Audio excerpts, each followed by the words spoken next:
On the surface, it looks like such a selfless act, heartwarming, pure, and can only be seen as an example for all humans.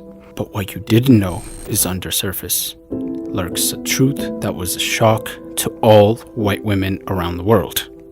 But to the rest of us, it was kind of expected. Selfless good deeds don't exist. You've probably seen the movie where Sandra Bullock plays the part of Leanne Toohey, a suburban wife who adopts a giant scary black man with timid and mild manners who lived in the ghetto, played by Quentin Aaron. Michael was born right in the crack era, and he was one of 12 children and had a mother who was addicted to the deadly substance, with his father being a no-show. Michael had a tough upbringing. When my mother was off drugs and working, she would remember to buy groceries, and there would be a mad scramble to grab whatever you could before anyone else got to it, he wrote in his 2011 memoir. Child services removed him and his siblings from their mother's home. When Oher was at the tail end of his first grade, and he bounced around between foster families, friends' couches, and wherever he could find a warm place to rest his head. He was a quiet kid and kept to himself, and by the age of 15, he was staying with a coach in a spare room.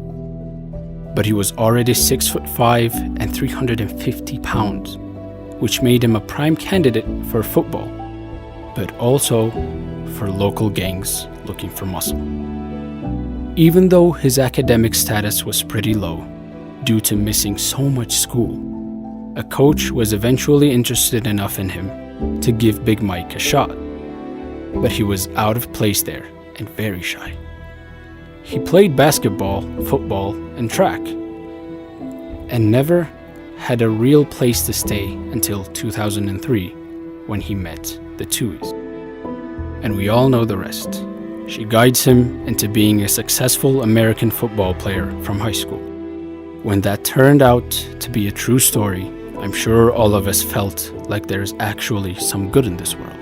We may have hope in a society after all. The film earned more than $300 million at the box office and was nominated for the Best Picture Oscar, while Sandra Bullock took home the Oscar for Best Actress for her portrayal of family matriarch Leanne Toohey.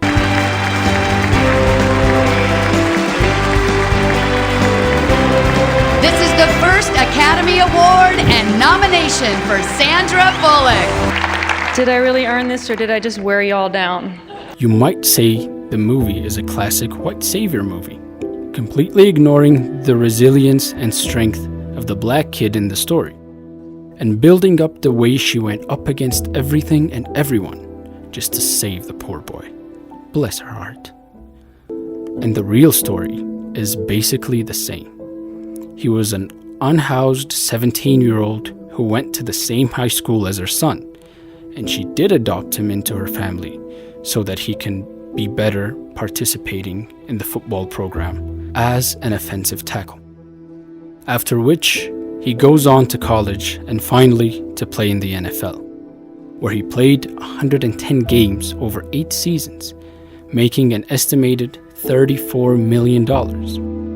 Now we get to the juicy part. Michael was always grateful for his adoptive family and spoke in that way whenever he was asked about them. Very grateful. A lot of hard work. But in recent days, a document surfaced that changed the story completely. He filed a lawsuit against the Toohey family, arguing the movie was a lie and he was misled into a conservatorship that allowed the family to make millions. According to ESPN, Oher submitted a 14-page petition in Tennessee's Shelby County on Monday, alleging that Sean and Leanne Toohey never actually adopted him. Instead, the petition alleges they tricked him into a conservatorship.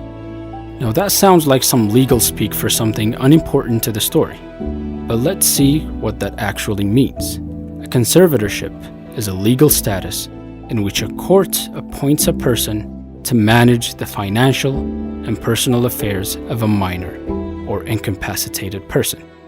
A conservator may also serve as a guardian who is responsible for establishing and monitoring the physical care of the individual and managing their life arrangements. A good example of this is one of Britney Spears. After her 2007 divorce from Kevin Federline, concerns were raised over Britney's mental well-being, and in 2008, after several public breakdowns, she was admitted to psychiatric care on at least 2 occasions. As a result, her father requested and was granted conservatorship over Britney by a California judge.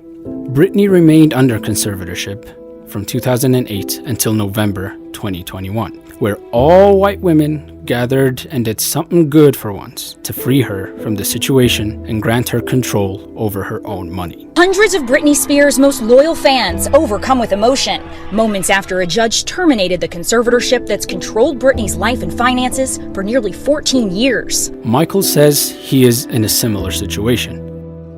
3 months after his 18th birthday, Oher alleged that he was tricked into signing a conservatorship by Sean and Leanne. I think the biggest for me is, being portrayed, not being able to read or write. Giving them authority to use his name in any business deals. The petition claims that the family used him to make millions from the book and the 2009 film. He's now asking that the probate court end the conservatorship and bar the family from using Oher's name and likeness.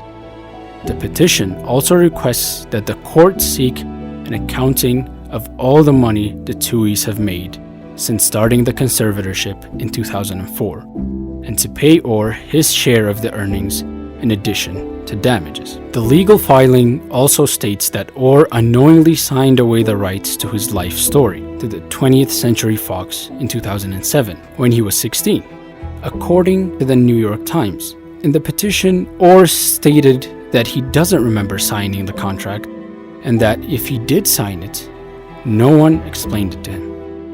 Sean Tuohy has said that everyone in his family earned about $14,000 each from the movie, while ESPN has reported that the Tuohys and their 2 birth children each made $225,000 in addition to 2.5% of the film's defined net proceeds. Legal experts have said that there is no basis for the conservatorship to exist.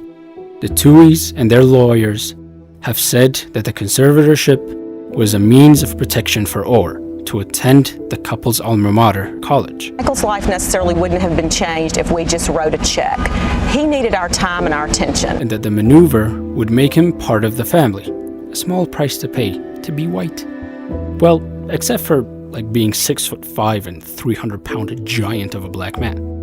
This raises a big question for me, because the Tuohys are by no means poor. The dad sold his company for over $200 million, so they did not exactly need the money. Big Mike is also worth $20 million himself, so neither does he. So what's the point? Why do they need to be doing this? Normally, the financial reason would be enough.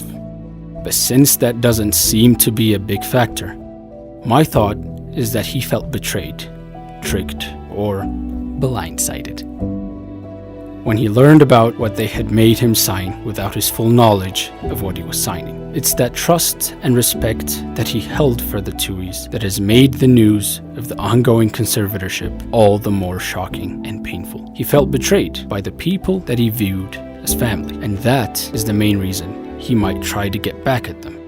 Would you be doing the same thing? Or just accept they were getting payment for taking care of you? Or is it a sign showing the trust you had built over the years was never there to begin with?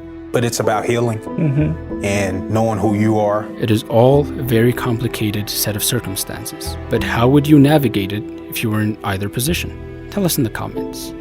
And thank you for watching. Catch you on the next one.